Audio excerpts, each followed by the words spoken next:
You are listening to MSP 1337. I'm your host, Chris Johnson, and I'd like to thank you for joining us today. First and foremost, I'd like to thank our sponsor, MSP-Ignite. MSP-Ignite offers a peer group experience that is unique to managed service providers in the technology industry. If you are serious about implementing a model for success through sharing and collaboration of best practices, this is the best way to do it. Head on over to msp-ignite.com to get more information. All right, on to the show.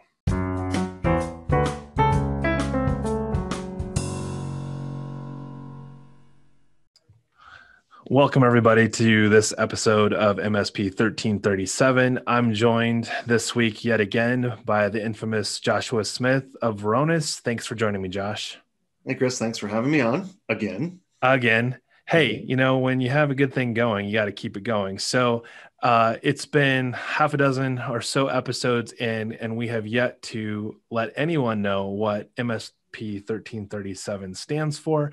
And I thought that while last week we talked about the shiny object syndrome, I thought this week we'd start by talking about what it means to be, what the 1337 obviously stands for. I think MSPs can pretty well articulate the acronym MSP. And then kind of the segue of part two, if you will, of shiny object syndrome that I think is what 1337 in some ways represents. So Josh, you and I go back a long time and in a space that is defined by not very many years. So we've been involved with managed services and security and compliance since kind of the beginning as it pertains to MSPs. Walk me back. I think you can probably do this best and say, why MSP 1337? Sure. Take it little take us back, right? Take us back. I think it kind of started off more like as an inside joke, right? To kind of talk about, 1337, elite speak for elite, right? So elite, when we want to try to be the best we can be, you want to be elite. So I think it really came about kind of joking around, kicking around, and then started to formalize a little bit more with we start to name our kind of chat rooms lead, and then MSP lead, and those kind of things. But it really was kind of the core driver behind it was wanting to be the best that we could be, to find the best SOPs, to find the best policies, to define things the best we can and offer the best service and just be the best, right? And that's kind of where I think we came across the idea of just what lead means to us, and then kind of tongue in cheek, calling it 1337. Well, and it's really an internal kind of buzzword. I mean, no matter how you explain this to a client, they're like, what? The 212 concept is another one, right? To go, 1 degree above that and beyond the boiling point, right? I just want to read this because I didn't know this, but LEET or 1337 is both a noun and an adjective. So, skilled of computer programming or hacking. So like the rerouting of phone calls was considered that type of a hack. So that's how far back in time it goes.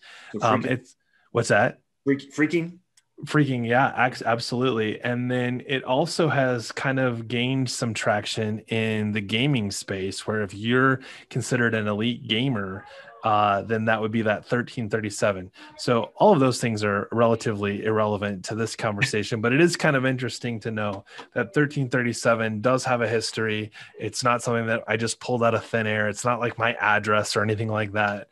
To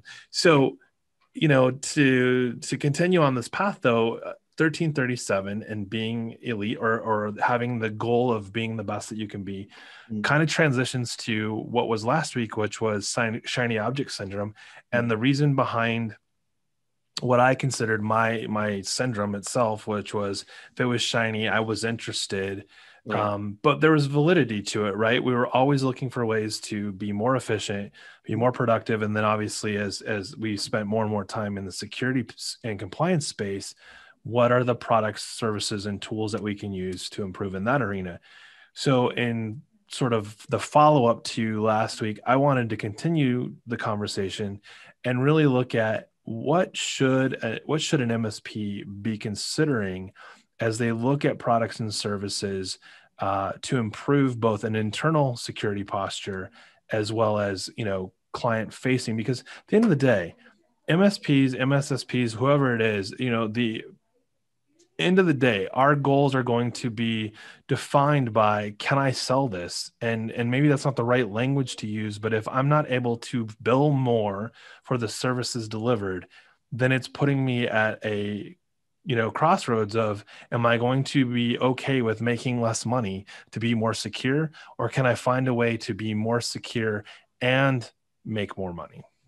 Yeah, well, I think the impetus of these tools and things we're looking at isn't just to go out and spend more money. I mean, that might have been yours. I don't know, but the goal was to become better, right? And so it all was driven by that kind of that elite mentality of wanting the best for your customers, because the better your customers look, the better you look, right? The more you can leverage your customers as a good reference or lead source, right? To grow your customer base, to grow the company, to become bigger, to become better. Right? That was the real goal of, improving internal and external operations. It wasn't just to go out and buy things and hang out and get drinks bought for you. That Well, didn't hurt. That didn't wait, hurt. wait, wait, wait. That didn't hurt. Are you Uh, defining what we should be doing or what Chris did? yes, it's half and half. Okay. Six, All six and a right. half. All right. If the Right. swag pack was big enough, it was already a done deal. Done deal, right? Yeah. So, so I think about that and I go, okay, so I guess metrics, if you will, to think about, how do I go about deciding that this product or service or tool, whatever it might be, whether it costs money or not, from a write a check, Mhm. where does the savings come from, right? So I'm either looking to save time, Yeah. I'm looking to improve the visibility of what it is that I'm protecting you from, or number three, I'm creating some level of assurance or even insurance that would allow me to feel more comfortable, sleep better at night as it pertains to putting this in place. I think all three of those kind of go back to saving time, saving money, right? You're either, it's kind of the bottom line, right? Are you driving revenue, or are you trying to eliminate cost?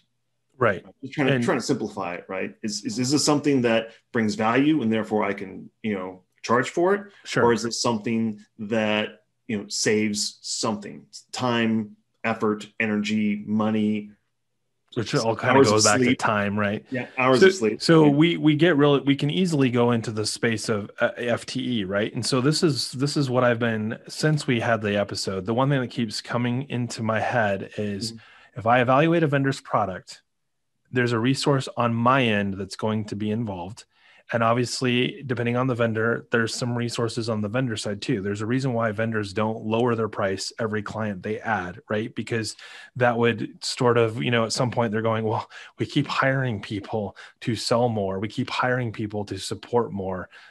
We should be lowering our costs to our clients. No. And the same, I think, is true in our role. If you're an MSP, is that I'm going to buy this product, service, or implement some sort of process procedure that is requiring some level of FTE, whether it's fraction or full, right? Yeah. So I would go with my number one evaluation piece, and you can correct me if I'm wrong here, is, does this increase or decrease on my side FTE, Okay. Yeah, I right? could do that. Yeah. Because if it doesn't, which isn't necessarily the end of the world, but if Right. it doesn't, why am I looking at this tool? Product, service, whatever you want to call it. Why am I doing it? Right. I guess it also depends on, is it something that in a space that already exists, or is it something entirely new? Right. So we have in the MSP-Ignite program, we've got all of these MSPs that are participating in a security maturity process that's called Secure Outcomes. Mhm. And the idea is, we're starting with CIS top 20. You start with control one, asset inventory. Do you have it managed, or are you managing your assets? Then it goes into, control three, which gets into 3 or 4, it gets into your vulnerability and all these things that are sort of sequential in this process. But it's like, along the way, you find where there are holes, right? You find where there are gaps in your ability to increase that maturity model. And um, so along those lines, it's like, to your point, so you got criteria number one, and these aren't necessarily in sequential order for how you evaluate, but you've got FTE. What's the time time impact, right? And then number two is it filling a void that is in desperate need of being filled? Or am I being told by the market that I need to fill something that I don't necessarily have had prior knowledge existed? Right. I mean, that seems to be like a big number two right now. Is I don't know how many vendor demos I've been on in the last month where I'm like, whoa, now that I'm thinking about this, now that I'm seeing this product, I see a void that it fills that hasn't been addressed. But then that gets into that third, I think it's the third criteria. And it's like, do I have something already in my stack that does part of this, Mm-hmm. even if it doesn't do all of it, or it does all of those things, but doesn't necessarily do it well? I think we talked about that last time too. It's, Yep. I'd rather have something rolled out that does 80% of the job than something that does 100% of the job. And I never get Use around to rolling 10% it of out it. 100%, Yeah. right? Yeah. And Yeah. Exactly. so it's like a broken fix. It's, bubble gum and tape. But I also think that another aspect to look at is there's things you can buy, right, and resell, right, Right. tools or whatnot. But I also think as security gets more and more specialized, we have the opportunity to outsource some of these things or kind of resell another vendor and kind of just be the one that manages the relationship, right? So you're not going to go out and hire a red team to go out and pen test your customers if they ask for it for PCI compliance or whatever. But what you could do is make a good relationship with a company that is a red team or does pen testing, and either figure out some sort of like referral or just straight up resell their service. And so you don't have to pick up those new employees, that FTEs you're talking about. You can instead just be the manager of the relationship. And obviously you're vetting this vendor. You're making sure that they can do what they say they do. Sure. But I think that really increases your toolkit without really increasing more of a burden on you. Well, Charles talked about that last week, right? One of the things that came up was, how many vendors is he ingesting information from? And it was like roughly 15 vendors. Of those, 13 are pretty well getting ingested into his PSA. Yeah. And obviously those other two, had some serious, always looking to see if you can either find a replacement or live with it because it doesn't get ingested into that sort of single dashboard. Mm. So that's I think that's a good number four, is how much of the burden of this can be offloaded to the vendor. And that vendor could be an MSSP, it could be another MSP partner. There's probably a list pretty much a mile long, right, Josh, that could be ways that you're offloading this to someone else, the burden.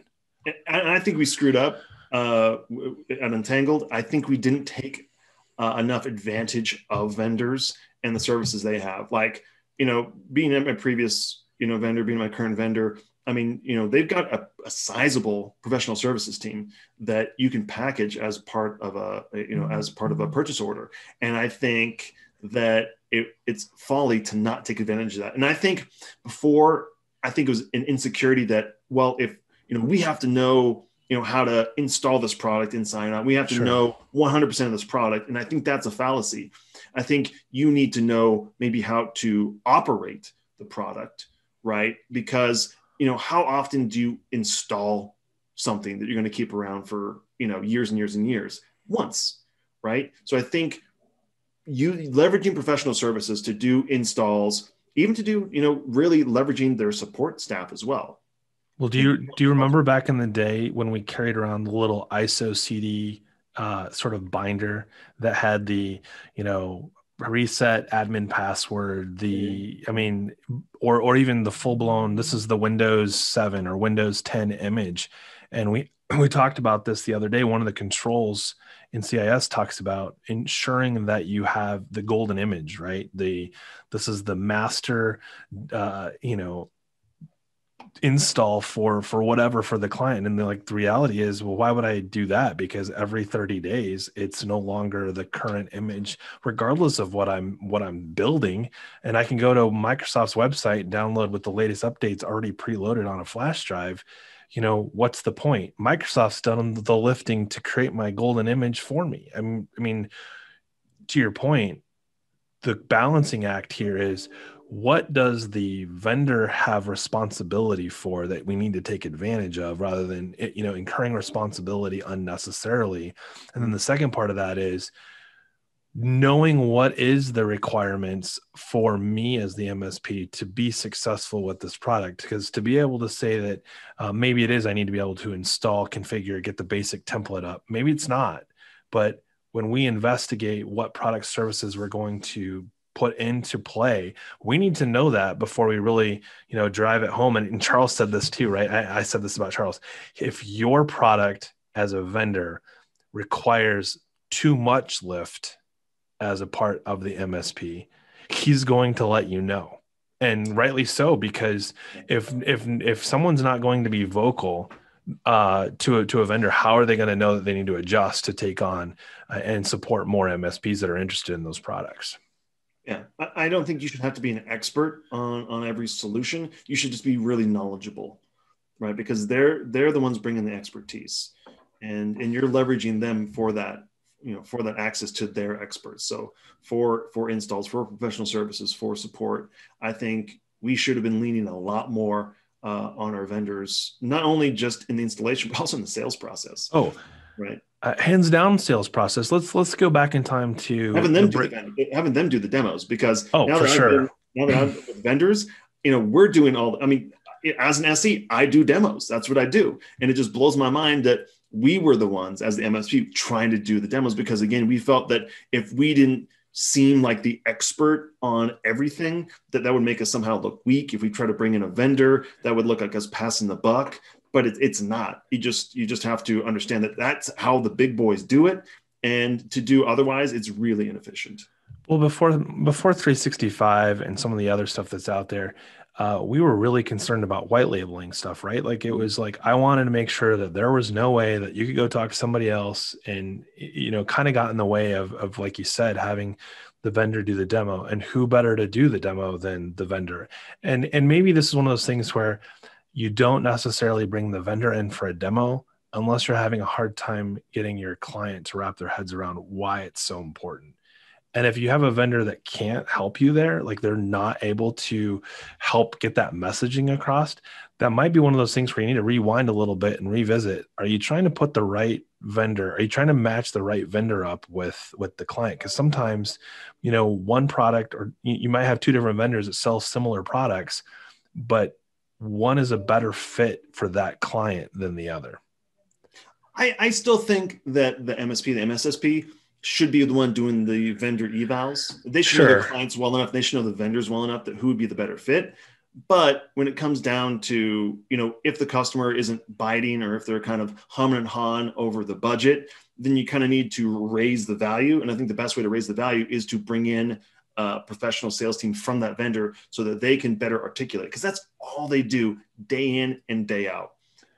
Us, being the reseller, we've got, again, I go back to the 80-20 now, we've got like 80% of the knowledge, right?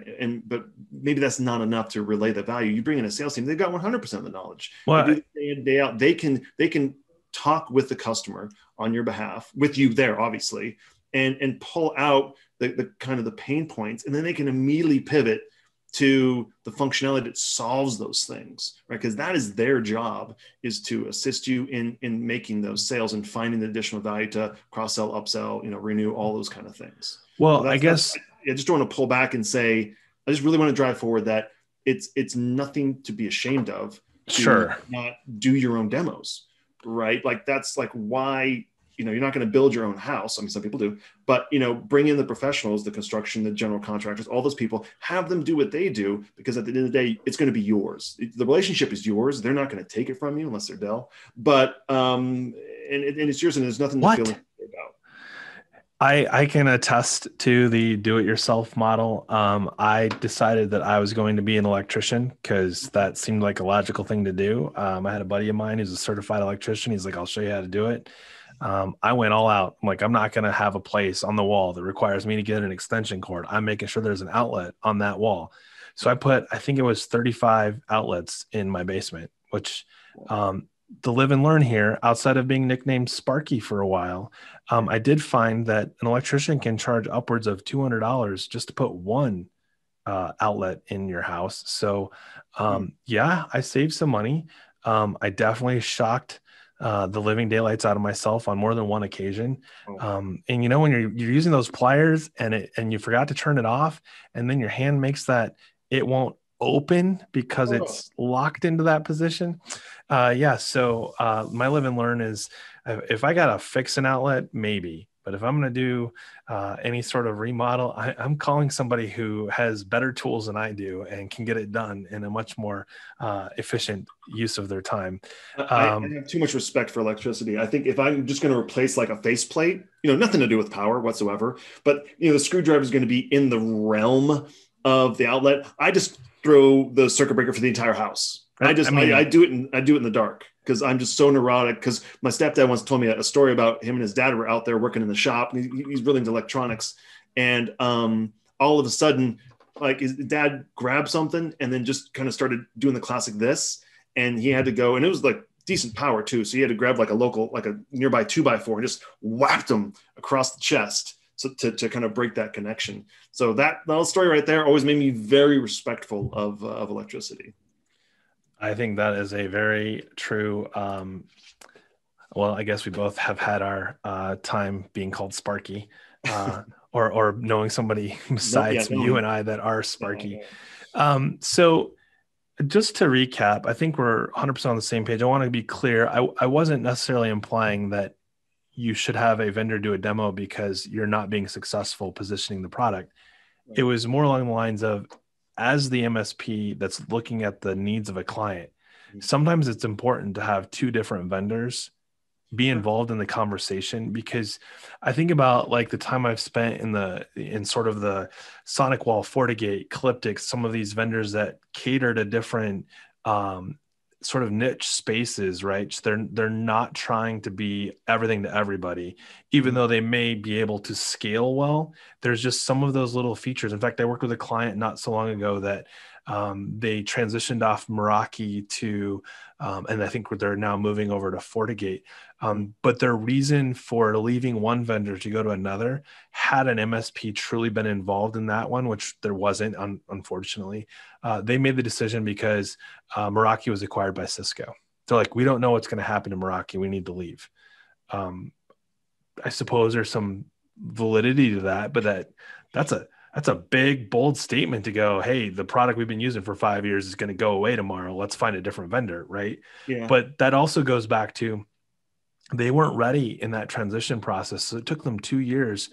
They actually implemented a stepping stone vendor to get them to where they really wanted to go, which is unfortunate because had they been comfortable with, say, two vendor stacks, there wouldn't have been this nightmare for them of like, how do I get something in there right now, even though that's not going to be our final implementation. I mean, remember when you and I were working with that one client on the West Coast, that part of their framework for compliance required that there be two different vendors, in the room, Yeah. Yeah. The two separate firewalls. two separate firewalls from two different vendors. It gets complicated, and obviously that's not going to be a fit for everybody. So I just wanted to kind of clarify that I think there is, and then this whole overlap thing. I think that we're going to see as we acquire products and services. I may acquire a product from somebody that I know and is already in my stack, and it does that, but I may go, but maybe that feature is going to get turned off, or maybe I'm going to use the feature on both of them as long as they're not colliding with each other, because one may give me a false negative, which, heaven forbid that that's happening. But if you've got two products that are giving you two different answers, that doesn't make one product better than the other. It's just a different approach, right? You were there when you were with a security vendor or a firewall vendor. You didn't go out there and say our product catches everything. Because if you look on the back end, how many of those vendors that are out there are actually talking to each other when it comes to security? No one wants to be dealing with the 0 day that their product doesn't catch. Oh yeah, absolutely. No, yeah, there's huge back channel communications with threat intelligence between all those security vendors. So if we were to look at the shiny object syndrome through the new lens in, part two, Mhm. what's the one thing that you would part on our listeners? I think I go back to kind of the holistic approach. Take the step back, look at the needs, and if there's something missing, then you go looking for the solution. But at the same time, be open to having conversations with new vendors, new solutions, because we're in an industry where everything hasn't been invented. Right. Right. As the market shifts, as I mean, over the last several months, the big shift to work from home, right? Before MSPs might have been working with companies that were only on-prem. And now maybe all their customers have moved to work from home. So now they're scrambling to come up with, okay, what are some like, SSO, VPN, work from home cloud solutions. Maybe they weren't even looking at the cloud because they want to be on prem, and now they kind of have to more embrace the cloud. So I think just always being aware, again, not being the expert. Right. It's about just knowing enough to then know where to look for the answers, right? Like, just as a programmer, no one knows every single function in a programming language. Right. You know exactly where the documentation is, right? It's Right. about knowing where to get the answers. And same as being an SE, even with our product, even being with the companies for several years, we're not going to know every single answer, everything, but we know who to ask and know where to look. And that's the important part. And that's the resource I feel that customers are looking to MSPs and MSSPs for, is that you might not know the answer, but the person that knows the answer. You're kind of the conduit to the solution. I'm going to say that that's the premise of shiny object syndrome, is that I am looking for a solution to a problem that I don't necessarily know that I have. Which means I also don't have the answer for someone who's asking me to solve the problem, right? And I actually have had this conversation several times. Don't be afraid to say, I don't have the answer. I'm not an expert on that specific thing, but give me some time to get back to you. Because if you're in that hot seat, you're in that selling space, and the client's obviously ready to say, pull the trigger on what it is that you're selling, but then has that question. Don't put yourself in a position to say, I'll make sure that it has that. Be able to say, let's back up and make sure that I get you the answers that you need. Because if we're going to be in a long-term relationship, I definitely don't want to be the one that sold you the product that isn't the right fit. So trust kind of goes back to trust, right? Don't make promises you can't keep. Be forthright, be upfront, because it's a tricky business run. There's a lot of unknowns, especially, work with a doctor, work with a lawyer, work with whatever, they're not technologists. So they put a lot of faith in you that, like I put a lot of faith in someone that's managing my finances, right? I don't know all these things, but I have faith in them that they're going to do right by me, right? That kind of fiduciary trust. And they kind of, in the end customers kind of have the same in us as technologists, that we're going to do right by them. So being honest, saying, I don't know, but I'll find out, those kind of things. I'm not the expert in this, but I'm going to bring in the vendor that is, and we're going to sit down all three of us together. And we're going to walk through it and see if this is the best fit for you. It's like if I pull syndrome out of shiny object syndrome, the reality is we want everything that we're evaluating to be shiny, right? Like the reality is we're looking at products and services that if they're not shiny, we're probably not taking them seriously, right? Like if it's written on a programming stack that's 10, 15 years old, we're constantly considering, what's new, what's coming, who's being acquired, what vendor am I looking at next if you're not evolving with the times. Well, Josh, I appreciate it as always. It has been great to catch up, and this has been an episode of MSP 1337. Join us next week. This has been an episode of MSP 1337. Thanks for joining us.